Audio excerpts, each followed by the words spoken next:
আলহামদুলিল্লাহি রাব্বিল আলামিন। সমস্ত প্রশংসা এক মহান মহিয়ান আল্লাহ সুবহানাহু ওয়া তাআলার জন্য, যে মহান রবের অশেষ মেহেরবানিতে আমরা সঠিক সময়ে মসজিদে উপস্থিত হতে পারলাম। এজন্য তারই বারগাহে জানাই শুকরিয়া। সকলেই জবান খুলে বলছি আলহামদুলিল্লাহ। দরুদ ও সালাম বর্ষিত হোক আমাদের সকলের প্রিয় নবী মুহাম্মদুর রাসূলুল্লাহ সাল্লাল্লাহু আলাইহি ওয়াসাল্লাম। সম্মানিত চাকুলি মণ্ডলপাড়া আহলে হাদিস জামে মসজিদের মুসল্লিয়ান ইকরাম, আমি মহাগ্রন্থ আল কোরআনুল কারীম থেকে দুইটি আয়াত আপনাদের সামনে তেলাওয়াত করেছি এবং সহিহ বুখারী থেকে ও সহিহ মুসলিম থেকে একটি করে হাদিস আপনাদের সামনে পাঠ করেছি।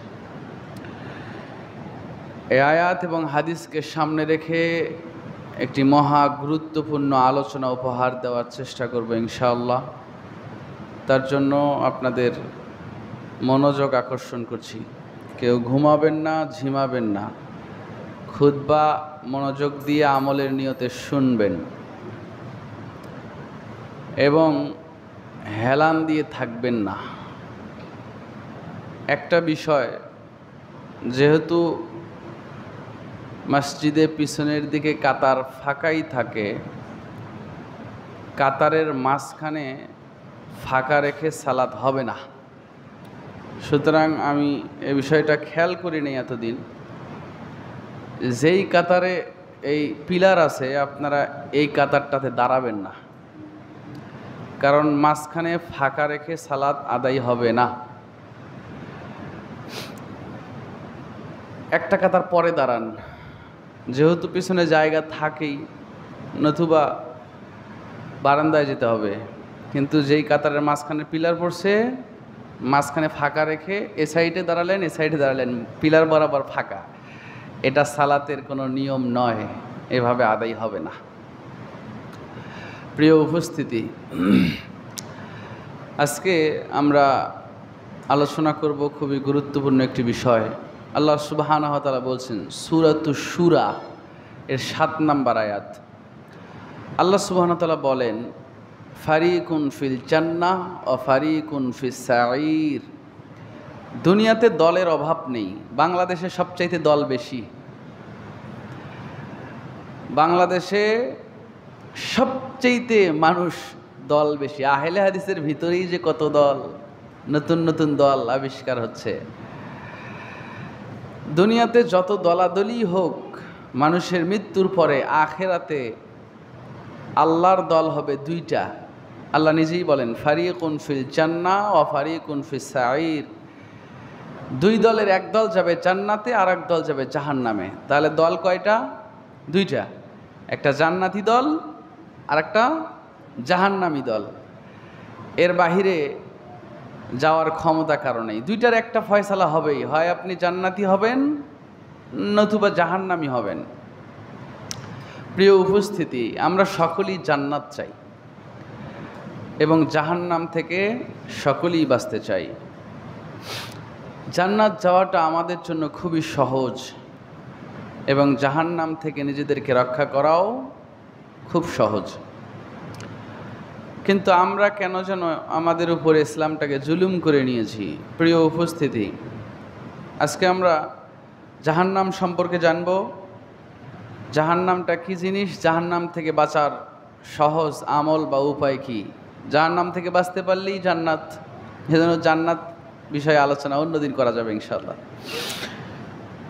আল্লাহ সুবহানাহু ওয়া তাআলা জাহান্নামের বর্ণনা নিজেই দেন।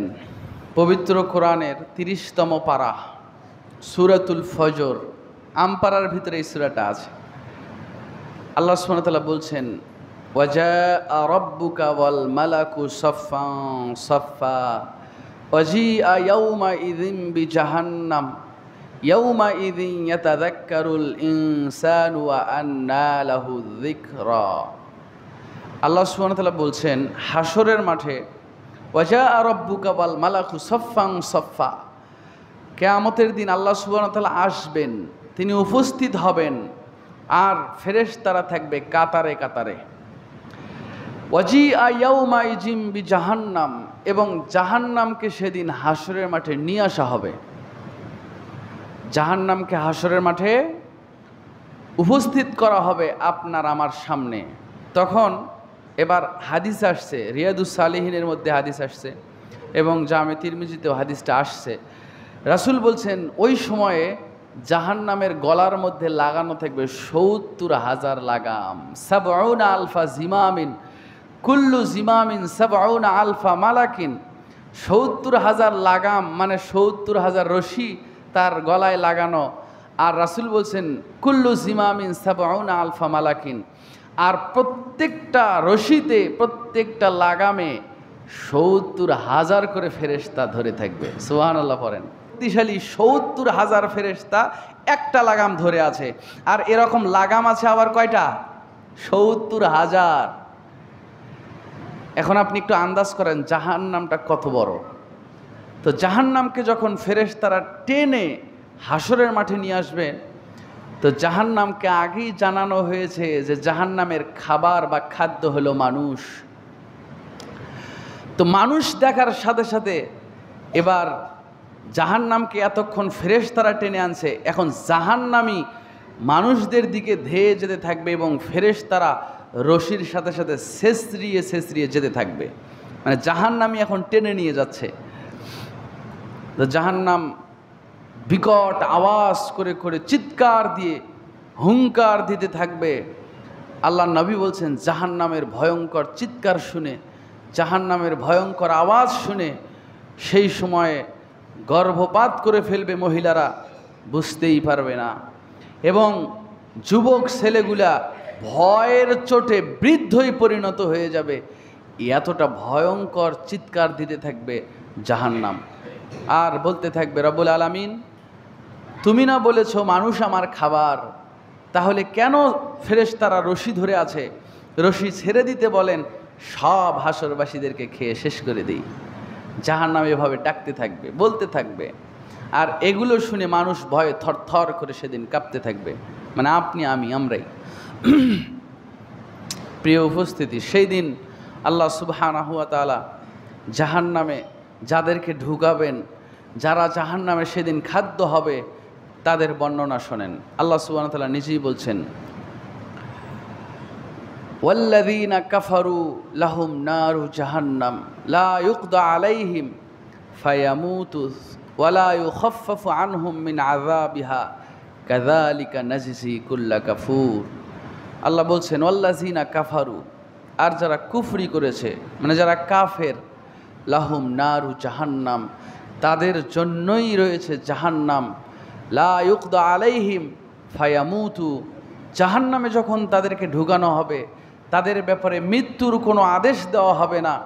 ওয়ালা ইউখাফফাফু আনহুম মিন আযাবিহা, এবং জাহান্নামের শাস্তি থেকে বিন্দু পরিমাণ শাস্তিও তাদের জন্য কমানোও হবে না। কাযালিকা নাজজি কুল্লা কাফুর, আর কাফের অকৃতজ্ঞর জন্য এটাই পূর্ণ প্রতিফল। তাহলে এই আয়াত বলছে ওয়াল্লাযীনা কাফারু লাহুম নারু জাহান্নাম। এক নাম্বার জাহান্নামে যাবে কারা?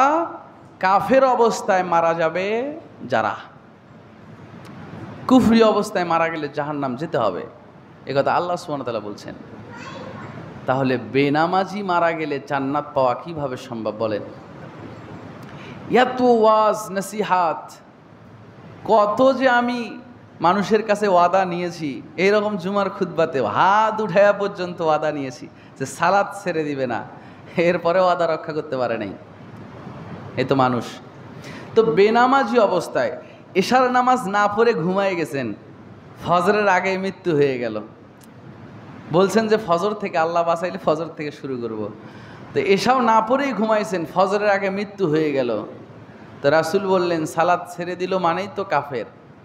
যে সালাত ছেড়ে দিল, একজন মুশরিক কাফের আর মুসলমানের ভিতরে পার্থক্যই হলো সালাত। সালাত পড়ল সে মুসলমান, সালাত পড়ল না কাফের। তো এই অবস্থায় রাতে যে এশার সালাত না পড়ে আপনি ঘুমালেন, ফজর পর্যন্ত যে বেঁচে থাকবেন কি গ্যারান্টি আছে? আর এর ভিতরে মারা গেলে সরাসরি জাহান্নাম, এ কথা আল্লাহ নিজেই বলছেন। সুতরাং জাহান্নামে একবার ঢুকলে জাহান্নামবাসীদের আর মৃত্যু হবে না। হাদিসে আসছে, যখন জাহান্নামীরা জাহান্নামে যাবে তখন আল্লাহ সুবহানাহু ওয়া তাআলা তাদেরকে থামাবেন, দাঁড়াও।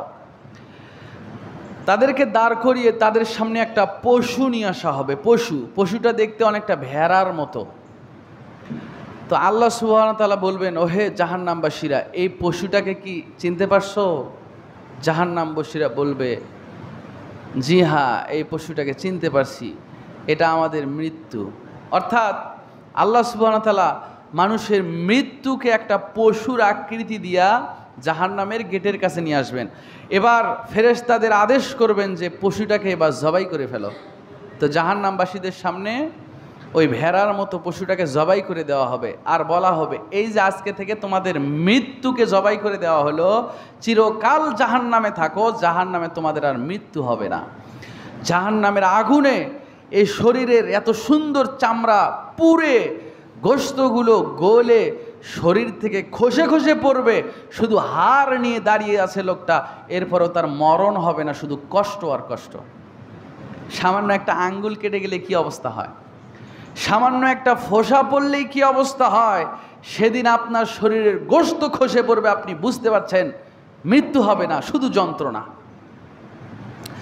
এজন্য আমার আল্লাহ বলেন, ইন্নাহু মাইয়াতি রাব্বাহু মুজরিমান ফাইন্না লাহু জাহান্নামা লা ইয়ামুতু ফিহা ওয়ালা ইয়াহইয়া। আল্লাহ বলেন, ইন্নাহু মাইয়াতি রাব্বাহু মুজরিমান, নিশ্চয় যে ব্যক্তি অপরাধী অবস্থায়, পাপী অবস্থায়, গুনাহগার অবস্থায়, পাপ নিয়ে যে ব্যক্তি আল্লাহর সামনে উপস্থিত হবে, আল্লাহ বলেন ফাইন্না লাহু জাহান্নাম, তাদের জন্যই তাদের রব রেডি করে রাখছেন জাহান্নাম, তারাই জাহান্নামী হবে।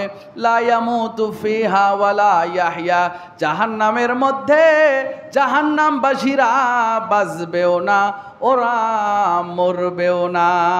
লা ইয়ামুতু ফিহা ওয়ালা ইয়াহইয়া, বেঁচেও থাকবে না, আবার মারাও যাবে না, কষ্টের পর কষ্ট। রাসূল বলেন, সাহাবীরা শোনো, জাহান্নামের মধ্যে জাহান্নামবাসীরা জাহান্নামের কষ্ট সহ্য করতে না পেরে জাহান্নাম থেকে পালানোর জন্য জাহান্নামের গেটের দিকে রওনা দিবে। জাহান্নামের গেটের ফেরেশতারা লাথি মেরে জাহান্নামের মাঝখান বরাবর পাঠায়া দিবে। আমার আল্লাহ বলেন, ইন্নাশ শাজারাতাজ যাক্কুম তাআমুল আসিম। একটু অনুধাবন করার চেষ্টা করেন, নিজেকে 1 মিনিটের জন্য জাহান্নামের ভিতরে নিয়ে যান। আল্লাহ বলেন, নিশ্চয়ই জাহান্নামের একটা গাছের নাম হলো জাক্কুম, যেই গাছের ফলগুলো কাঁটাযুক্ত, পুরো বডিটাই তার কাঁটা দিয়ে ভরা, এমন একটা জাহান্নামী ফল, যেই ফলটা দেখতে একেবারে কালো কুৎসিত, ভয়ানক ভয়ানক কাঁটা। ওই ফলটার গায়ে ক্ষুধার জ্বালায় জাহান্নামবাসীরা পিপাসিত ক্ষুধার্ত অবস্থায় এই জাক্কুম কাঁটাযুক্ত ফল খাইতে আরম্ভ করে দিবে। এইটা ছাড়া তাদের জন্য আর কোনো খাবার নাই। জাহান্নামের জাক্কুম ফল যখন খাইতে আরম্ভ করবে, ভয়ঙ্কর কাঁটাযুক্ত ফল, কিন্তু পেটে বড় ক্ষুধা, আহারে এই কাঁটাযুক্ত ফল যখন সে গিলতে যাবে, গলার মধ্যে কাঁটা ফুটে এমনভাবে ফলটা আটকে যাবে।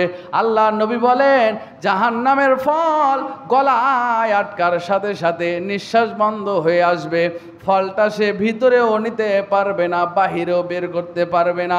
গলার মধ্যে সামান্য মাছের কাঁটা ফুটলেই কতটা যন্ত্রণা হয়। রাসূল বলেন, এই জাক্কুম ফলের, জাক্কুম গাছের ফল গলায় আটকে থাকবে, সে ভিতরেও নিতে পারবে না, বাহিরেও বের করতে পারবে না। জাহান্নামের ফেরেশতাদের কাছে অনুরোধ করতে থাকবে, কাঁদতে থাকবে, একটু পানি দাও, পানি খেলে হয়তো বা কাঁটাটা নেমে যাবে। আল্লাহর নবী বলেন, তাদেরকে গরম ফুটন্ত পানি, একেবারে ফুটন্ত পানি, এতটাই ফুটন্ত পানি লোহার উপরে ঢালা হলে লোহাও গলে যাবে, এতটাই গরম পানি তাদেরকে দেওয়া হবে। তৃষ্ণাক্ত অবস্থায় ওই পানি খাইতে আরম্ভ করে দিবে। রাসূল বলেন, মুখে ঢালার সাথে সাথে পেটের ভিতরের সব নাড়ি ভুঁড়িগুলো গলে গলে বের হয়ে যাবে। এটাই হলো জাহান্নামীর শাস্তি। আরও শোনেন, সূরাতুন নাবা 30তম পারার প্রথম সূরা। আমার আল্লাহ বলেন, লা ইয়াযুকুনা ফিহা বারদাও ওয়ালা শারাবা ইল্লা হামিমাও ওয়া গাসসাকা। আল্লাহ বলেন, লা ইয়াযুকুনা ফিহা বারদাও ওয়ালা শারাবা, জাহান্নামের মধ্যে জাহান্নামবাসীদেরকে কোনো ঠান্ডা পানি আর কোনো শরাব দেওয়া হবে না। ইল্লা হামিমা ওয়া গাসসাকা, গরম ফুটন্ত পানি আর পুজ ছাড়া। আপনাকে জাহান্নামের আগুনে পুড়িয়ে, আপনার শরীরের চামড়াকে পুড়িয়ে, শরীর থেকে গলে পড়া পচা রক্ত পুজ, ওইটাই আপনার হবে খাবার জাহান্নামের মধ্যে। এ কথা আল্লাহ সুবহানাহু ওয়া তাআলা বলছেন।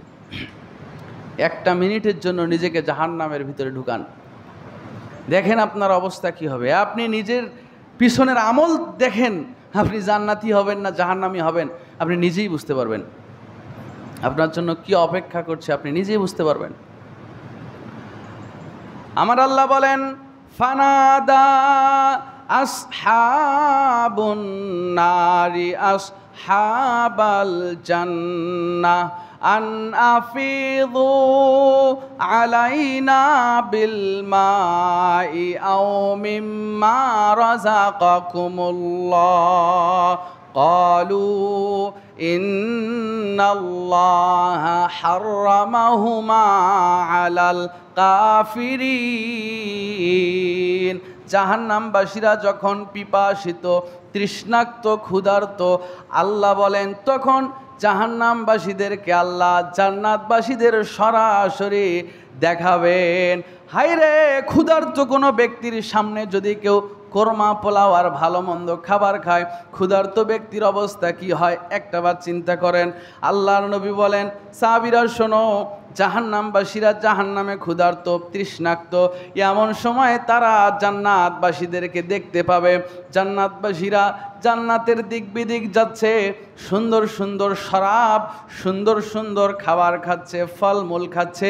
এইটা দেখে জাহান্নামবাসীরা ফানাদা আসহাবুন নার ইয়া আসহাবাল জান্নাহ, জান্নাতবাসীদেরকে এবার আহ্বান করবেন, ডাকতে থাকবেন আর বলবেন, ও জান্নাতবাসীরা, আনাফিদু আলাইনা বিল মাই আও মিম্মা রাযাকাকুমুল্লাহ, আল্লাহ তোমাদের যা রিজিক দিয়েছেন সেখান থেকে আমাদের জন্য সামান্য পরিমাণ খাবার পাঠায়া দাও।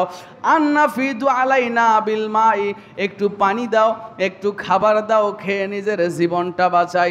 এবার জান্নাতবাসীরা জান্নাত থেকে আল্লাহর কোরআনের ভাষায় জবাব দিবেন, ক্বালু ইন্নাল্লাহা হাররামাহুমা আলাল কাফিরিন, নিশ্চয় জান্নাতের তামাম নাজ নেয়ামত আল্লাহ জাহান্নামী কাফেরের উপরে হারাম করেছেন।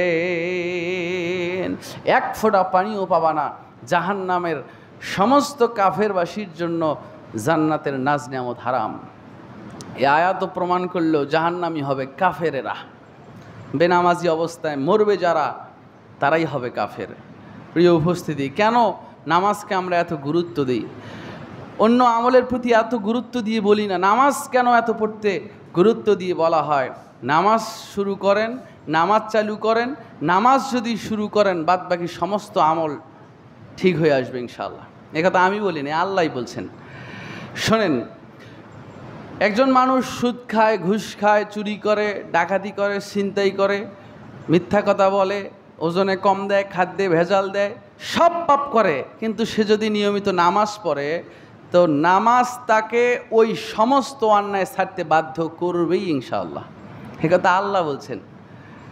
আমার আল্লাহ বলেন, ইন্নাস সালাতা তানহা আনিল ফাহশাই ওয়াল মুনকার, নিশ্চয় সালাত সমস্ত অশ্লীল বেহায়াপনা অন্যায় কাজ থেকে মানুষকে বাধা দেয়। এ কথা আল্লাহ বলছেন। সুতরাং একজন সুদ খায় বলে সে নামাজে আসতে পারবে না, নামাজ পড়বে না।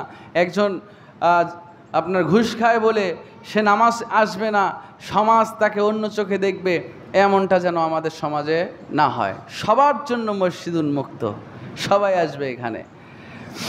প্রিয় উপস্থিতি, এজন্য সালাদকে এতটাই গুরুত্ব দেওয়া হয়েছে।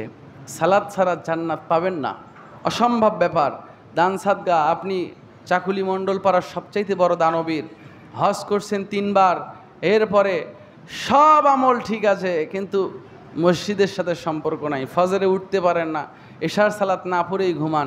অথচ আপনি ওই লোকটায় চায়ের দোকানে আড্ডা দিতে দিতে 1 ঘন্টা 2 ঘন্টা 3 ঘন্টা পার করে ফেলেন, 10টা 11টা পার করে ফেলেন, অথচ মসজিদে এসে 10টা মিনিট সময় দিতে পারেন না। আপনি এতটাই ব্যস্ত। আপনি বলছেন যে জোহর আর আসরের সালাত পড়তে পারি না, মাঠে কাজ করতে হয়। বাংলাদেশের আমার জানা নাই বাংলাদেশের কোনো গৃহস্থ তার জমিতে কোনো কৃষক কাজ করার সময় সালাতের জন্য 2-4-10 মিনিট সময় নষ্ট করে সালাত পড়ার জন্য তাকে কাজ থেকে বের করে দিছে বা টাকা কম দিছে, এমন ইতিহাস মনে হয় বাংলাদেশে নাই। আরে সালাত আমরা ছেড়ে দেওয়ার জন্য অজুহাত খুঁজি, অজুহাত খুঁজবেন না। আমি বারবার এই বিষয়টা বলি, জাহান্নামের এইসব শাস্তি থেকে যদি বাঁচতে চান তো অন্য আমল পরে, আগে সালাত শুরু করেন। সালাত শুরু করলে অন্যগুলো ঠিক হবে ইনশাল্লাহ। আল্লাহ বলেন ইউরিদুনা আন ইয়াখরুজু মিনান নারি ওয়া মা হুম বিখারিজিনা মিনহা ওয়া লাহুম আযাবুম মুকিম। আল্লাহ বলেন ইউরিদুনা আন ইয়াখরুজু মিনান নার, জাহান্নামবাসীরা তারা ইচ্ছা করবে জাহান্নাম থেকে বের হয়ে যাওয়ার জন্য। আল্লাহ বলেন ওমা হুম বিখারিজিনা মিনহা, জাহান্নামের গেটের ফেরেশতা এতটাই নির্দয়, তার মনের মধ্যে কোনো দয়া কাজ করবে না। আল্লাহ নবী বলেন সঙ্গে সঙ্গে তাদেরকে ধরে উল্টা পাশে মুখের উপরে ভর করে জাহান্নামের তলানিতে নিক্ষেপ করা হবে। আল্লাহ বলেন লাহুম আযাবুম মুকিম, এটা হলো চিরস্থায়ী শাস্তির জায়গা। জাহান্নামের মধ্যে একবার কোনো বান্দা বান্দি যদি প্রবেশ করে, জাহান্নাম থেকে বের হওয়া তার জন্য অতটা সহজ হবে না।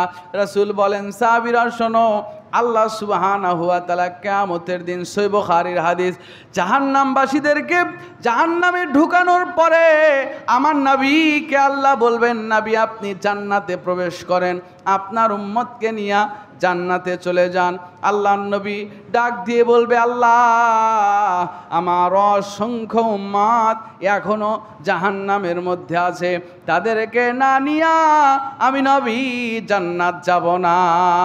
আল্লাহ বলবেন ও নবী, আপনার উম্মতের মধ্যে যাদের ভিতরে যার্রা পরিমাণ ঈমান আছে, যার্রা পরিমাণ ঈমান নিয়া যে ব্যক্তি মৃত্যুবরণ করেছে, নবী হে জাহান্নাম থেকে খুঁজে খুঁজে বের করে আপনি নবী জান্নাতে নিয়ে যান। নবীর উম্মত সেজন্য আশা ছাইরেন না, জান্নাত পাবো এ আশা রাখেন, শুধু ঈমান নিয়ে মরেন, শুধু ঈমান নিয়ে মরতে হবে। এজন্য সহিহ বুখারীর হাদিস, রাসূল বলছেন মানাখিরু কালামিহি লা ইলাহা ইল্লাল্লাহ দাখালাল জান্নাহ, কেউ যদি আল্লাহ ছাড়া কোনো মাবুদ নাই এই কথাটার উপরে বিশ্বাস রেখে মরতে পারে, তার জন্য জান্নাত। কেমনে বুঝবেন? মৃত্যুর সময় আপনার মুখে কালেমা আসবে কিনা। প্রিয় উপস্থিতি, সর্বক্ষণ আল্লাহর কাছে দোয়া করবেন, ভালো মৃত্যু আল্লাহর কাছে কামনা করবেন। ওই যে আল্লাহর নবীর চাচার ঘটনা শুনেন, আল্লাহর নবীর চাচা আবু তালেবকে যখন কালেমার দাওয়াত দিলেন, আল্লাহর নবীর চাচা আবু তালেব কালেমা গ্রহণ করে নাই। নবীকে ইসলামের জন্য আবু তালেব যত সহযোগিতা করেছে, যত সাহায্য করেছে, অন্য কোনো ব্যক্তি তত সাহায্য করে নাই। নবী বলেন শোনো, জাহান্নামের মধ্যে সবচাইতে অল্প শাস্তি যাকে দেওয়া হবে, সবচাইতে কম আযাব যাকে দেওয়া হবে, তিনি হলেন আমার চাচা আবু তালেব। তাকে শুধুমাত্র 1 জোড়া আগুনের জুতা পরিয়ে দেওয়া হবে, আর কোনো শাস্তি তাকে দেওয়া হবে না। 1 জোড়া আগুনের জুতা পরার পরে তার মাথার মগজে আগুনের তাপে টকবক টকবক করে ফুটতে থাকবে। আবু তালেব ভাববে সবচাইতে বেশি শাস্তি মনে হয় তাকেই দেওয়া হচ্ছে, অথচ রাসূল বলেন সবচাইতে নিম্নমানের শাস্তি এটা। কেন আবু তালেবকে শুধুমাত্র 1 জোড়া আগুনের জুতা পরানো হবে?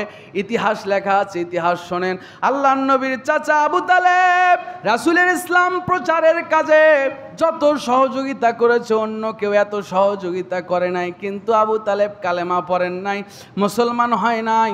তেনার যখন মৃত্যুর সময় ঘনিয়ে আসলো, বিছানায় পড়ে আছে, শরীরটা নিথর হয়ে গেছে, জীবন যায় যায় অবস্থায়। এমন সময় রাসূল আমার চাচা আবু তালেবের পাশে গিয়া বসে আবু তালেবকে কালেমার দাওয়াত দিয়া বললেন, চাচা আপনি, আমি নবী, আমি মুহাম্মদ আল্লাহর নবী, এই কথাটা যদি নাও মানেন, পুরো কালেমাটা যদি নাও মানেন, শুধু লা ইলাহা ইল্লাল্লাহ এই বাক্যটা একবার পাঠ করেন, মুহাম্মাদুর রাসূলুল্লাহ পড়ার দরকার নাই। চাচা যান, একটা বার লা ইলাহা ইল্লাল্লাহ পড়ে আপনি যদি মৃত্যুবরণ করেন, জান্নাতে আপনাকে আমি নবী নিয়ে যাব, আপনি কালেমা পড়েন। আবু তালেব কালেমা পড়বে ভাব, এমন সময় বেঈমান আবু জেহেল, উতবা, সাইবা ওরা পাশে দাঁড়ায়া আবু তালেবকে খোঁচাইতে লাগলো, সারাটা জীবন বাপদাদার ধর্মের উপরে অটল থাকলা, মৃত্যুর সময় ভাতিজার কথা শুনে কালেমা পড়বে নাকি? আহারে, আবু জেহেল, উতবা, সাইবার কথা শুনে রাসূলের চাচা আবু তালেব কালেমা পড়লেন না। এবার মৃত্যুবরণ হয়ে গেল, জীবনটা চলে গেল। রাসূল আমার অঝার নয়নে কাঁদলেন, চাচাকে জাহান্নাম থেকে বাঁচানো গেল না। এবার রাসূল আমার চাচাকে জাহান্নাম থেকে বাঁচানোর সর্বশেষ চেষ্টাটা করলেন। এবার তার দুইটা জান্নাতি হাত দিয়া চাচার মাথা থেকে শরীরটা মাসে করে দিতে আরম্ভ করে দিলেন। রাসূল জানেন তার হাত যেই জায়গায় লাগবে গো, জাহান্নামের আগুন ওই জায়গায় ধরবে না। জান্নাতি দুইটা হাত দিয়া চাচা আবু তালেবের গোটা শরীরটা মাসে করে দিলেন। এবার পায়ে চলে গেছে, পা এখনই মাসে করবে। এমন সময় আল্লাহ জিবরাইলকে পাঠালেন, জিবরাইল নবীকে জানায় দাও, আমি আল্লাহ যদি কাউকে হেদায়েত না দিই, নবী আপনি কিন্তু তাকে হেদায়েত দিতে পারবেন না। আর নিচে নামা যাবে না, পা স্পর্শ করবেন না, পা ধরবেন না। রাসূল অঝর নয়নে কাঁদলেন, চাচার পা স্পর্শ করতে পারে নাই, এজন্যই জাহান্নামে শুধুমাত্র এক জোড়া জাহান্নামী আগুনের জুতা তাকে পরাইয়া দেওয়া হবে। সে ভাববে সবচাইতে বেশি কষ্ট মনে হয় তাকে দেওয়া হচ্ছে। চিন্তা করেন, সবচাইতে কম শাস্তি দেওয়া লোকটার ভাবনা যদি এটা হয়, আপনার আমার গুনার অভাব নাই, সারা দিন পাপের মধ্যে লিপ্ত, মিথ্যা কথা বলছি, চগলখুরি করছি, অন্যের অন্যায় করছি, আমাদের অবস্থা কি হবে? এজন্য রাসূল বলেন, সাহাবীরা তোমরা নিজে জাহান্নাম থেকে বাঁচো, তোমাদের আহাল পরিবার আর পরিবারের সদস্যদেরকে বাঁচাও। আল্লাহ বলেন তোমরা নিজে জাহান্নাম থেকে বাঁচো আর আহাল পরিবারকে জাহান্নাম থেকে বাঁচাও। প্রিয় উপস্থিতি, যেই বাড়ির বাড়িওয়ালা গার্জিয়ান নামাজি নয়, যেই বাড়ির বাড়িওয়ালা গার্জিয়ান নিজে মাদক সেবন করে, নেশাদার দ্রব্য পান করে, মিথ্যার আশ্রয় নেয়, আর সুদের সঙ্গে জড়িত, ঘুষের সঙ্গে জড়িত, শিক্ষা ওই পরিবার থেকে পেয়ে তার ছেলে, পুরো পরিবার ওই পথেই যাবে। যেই পরিবারের গার্জিয়ান যেই রাস্তা দেখাবে, পরিবারের সদস্যরা ওই পথেই হেঁটে যাবে। সুতরাং আপনাকে ঠিক হইতে হবে। বাড়ির গার্জিয়ান হিসাবে আপনি নিজে সালাত পড়বেন, পরিবারকে সালাতের জন্য জাগাবেন। মুহাম্মদ সাল্লাল্লাহু আলাইহি ওয়াসাল্লাম এত বড় নবী, যিনি আগে পিছের সব গুনাহ তার মাফ করে দেওয়া হয়েছে। আম্মা জান আয়েশা বলেন প্রত্যেক রাত তিনি সালাতে দাঁড়ায় কাটাইয়া দিতেন। আম্মা জান আয়েশা জিজ্ঞেস করলেন, নবী আপনি তো জান্নাতি মানুষ, আপনি এত ইবাদত করেন কেন? এত ইবাদত করেন কেন? এত সালাত সিয়াম, সারা রাত জেগে সালাত পড়েন কেন? তো রাসূল বললেন, আল্লাহ আমার জীবনের সব গুনাহ মাফ করে দিয়েছেন, আমাকে জান্নাতি হিসাবে আগেই ঘোষণা দিয়েছেন, আমি কি তার শুকরিয়া আদায় করব না? আমি শুকরিয়া স্বরূপ এই ইবাদত বন্দিগি করি। প্রিয় উপস্থিতি, অনুরোধ করব, সময় অলরেডি পার হয়ে গেছে, অনুরোধ করব নেকি অর্জন করেন, গুনাহ থেকে নিজেদেরকে বাঁচান। আল্লাহ নিজেই বলছেন, ফাম্মা মান সাকুলাত মাওয়াজিনুহু ফাহুয়া ফি ঈশাতির রাদিয়া ওয়া আম্মা মান খাফফাত মাওয়াজিনুহু ফাউম্মুহু হাওয়িয়া। নেকির পাল্লা সেদিন ভারী হলেই মিলবে জান্নাত, নেকির পাল্লা সেদিন হালকা বা গুনার পাল্লা ভারী হইলে যাবেন জাহান্নামে। এই কথা আল্লাহ বলছেন। সুতরাং এই আয়াত প্রমাণ করে জান্নাত যেতে হলে নেকি লাগবে, আর জাহান্নাম থেকে বাঁচতে হলে গুনাহমুক্ত থাকতে হবে। রাসূল বলছেন, সাহাবীরা শোনো, এই বাংলাদেশে সবচাইতে বেশি মানুষ এখন পাপে লিপ্ত হয় মুখের মাধ্যমে। আগের মতো চুরি ডাকাতি ছিনতাই আর নাই, কমে গেছে। মানুষ আর মানুষের অন্যায় করে না, চুরি কমে গেছে। কিন্তু মানুষের এই মুখের হেফাজত কমে গেছে, মুখের হেফাজত করতে পারছে না। রাসূল বলছেন, শোনেন সাহাবীরা, তোমরা কি জানো কিয়ামতের দিন সবচেয়ে নিঃস্ব, অসহায়, গরিব, মিসকিন কে হবে? সাহাবীগণ বললেন, আল্লাহু ওয়া রাসূলুহু আ'লামু, আল্লাহ এবং তার রাসূলই ভালো জানেন। বিশ্বনবী বললেন, সবচেয়ে নিঃস্ব হবে ওই ব্যক্তি যে কিয়ামতের দিন অসংখ্য নেকি নিয়ে আল্লাহর সামনে উপস্থিত হবে, কিন্তু একটা নেকিও তার থাকবে না। কেন থাকবে না? ওই যে দুনিয়াতে দোকানের টাকা মেরে খাইছেন, দোকানদারেরও স্মরণ নাই, আপনিও আর ওই টাকা পরিশোধ করেন নাই। এ কথা দোকানদারও ভুলে গেছে, আপনিও ভুলে গেছেন, কিন্তু একজন ভোলে নাই। আল্লাহ বলছেন, ফামান ইয়ামাল মিসকালা যাররাতিন খায়রান ইয়ারা ওয়া মান ইয়ামাল মিসকালা যাররাতিন শাররান ইয়ারা। যেই জিনিস চোখে দেখা যায় না, একেবারে ক্ষুদ্র, অর্থাৎ ওই যে দিনে সূর্যের আলো যদি টিনের ফাঁকা দিয়ে ঘরের ভিতরে ঢোকে, বা রাতে লাইট মারলে লাইটের আলোতে ছোট ছোট এগুলো ধূলিকণা উঠতে দেখা যায়, এরকম ধূলিকণা পরিমাণ যদি পাপ করে আল্লাহর সামনে কিয়ামতের দিন ওঠেন, তো আল্লাহ সেটা ইয়ারা, এই আরবি শব্দটার অর্থ হলো দেখানো, আল্লাহ সেটা ভিডিও ক্যামেরার মাধ্যমে আপনাকে সেদিন দেখাবেন, যে এই যে দোকানদারের টাকা মেরে দিয়েছিল, দেও নাই, ভিডিওতে দেখাবেন, অস্বীকার করতে পারবেন না। প্রিয় উপস্থিতি, তো এই যে দোকানদারের টাকা পরিশোধ করেন নাই, কিয়ামতের দিন আল্লাহ বলবেন, বান্দা তুমি এখন কি চাও?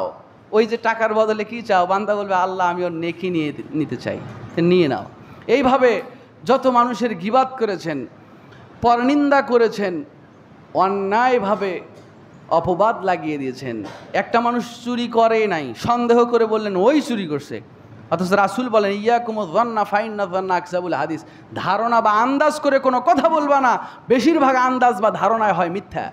সে ওই যে আন্দাজ করে বলছিলেন চুরি মনে হয় ওই করছে, কিয়ামতের দিন ও আপনার নেকি নিয়ে নিবে। একজন একজনের বদনাম করছে, জমির আইল মনে হয় ও কাটে, আপনি বলছেন হ্যাঁ হ্যাঁ ওই কাটে, কিয়ামতের দিন সব নেকি নিয়ে নিবে। তো সব নেকি শেষ হয়ে গেছে, এবার এখনও পাওনাদার বাকি আছে। আল্লাহ সুবহানাহু ওয়া তাআলা বলবেন, তোমরা এখন কি চাও? তখন ওই পাওনাদাররা বলবে, আমাদের গুনাহগুলো আমরা ওকে দিয়ে দিতে চাই। তা আল্লাহ বলবেন, দিয়ে দাও। একটা পর্যায়ে সমস্ত নেকি মানুষকে বিলায়া দিয়া তাদের সমস্ত গুনার ভাগিদার হয়ে জাহান্নামে যেতে হবে। প্রিয় উপস্থিতি, সুতরাং সাবধান হতে হবে, মুখের হেফাজত করেন।